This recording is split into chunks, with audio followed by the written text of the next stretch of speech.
राज्यातील महिला सुरक्षेशी संबंधित शासकीय यंत्रणा आणि सामाजिक संस्थांमध्ये अधिक प्रभावी समन्वय साधून महिलांना तातडीने न्याय मिळवून देण्यासाठी कार्यरत यंत्रणा अधिक सक्षम करण्याचे निर्देश विधान परिषदेच्या उपसभापती डॉक्टर नीलम गोरे यांनी दिलेत।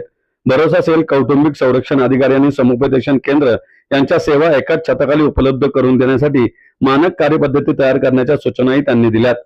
महिला सुरक्षेसाठी कार्यरत असलेल्या वन स्टॉप क्रायसिस सेंटर तसेच शासकीय महिला आधार गृहांमधील सेवांचा आढावा घेण्यासाठी विधान भवनात त्यांच्या अध्यक्षतेखाली बैठक आयोजित करण्यात आली होती। या बैठकीत सखी केंद्र आणि महिला आधार गृहांमधील निवारा, कायदेशीर मदत, समुपदेशन आणि कौशल्य प्रशिक्षण या सेवांचा विस्तार आढावा घेण्यात आला। या बैठकीत सामाजिक न्याय विभागाचे सहसचिव बागुल, अवर सचिव शिंदे, महिला व बाल विकास विभागाचे उपायुक्त राहुल मोरे, महाराष्ट्र स्त्री मुक्ती परिषदेच्या अध्यक्षा श्रीमती शारदा साठे, स्त्री आधार केंद्राच्या विश्वस्त श्रीमती झेलम जोशी, स्त्री मुक्ती परिषदेच्या सदस्य श्रीमती तृप्ती पंचाल, श्रीमती केरकर, श्रीमती तनेजा, श्रीमती कौलिटकर तसेच महिला आयोगाच्या माजी सदस्या व बीड धाराशिव जिल्हा शिवसेना संपर्क प्रमुख संगीता चव्हाण आदी उपस्थित होते।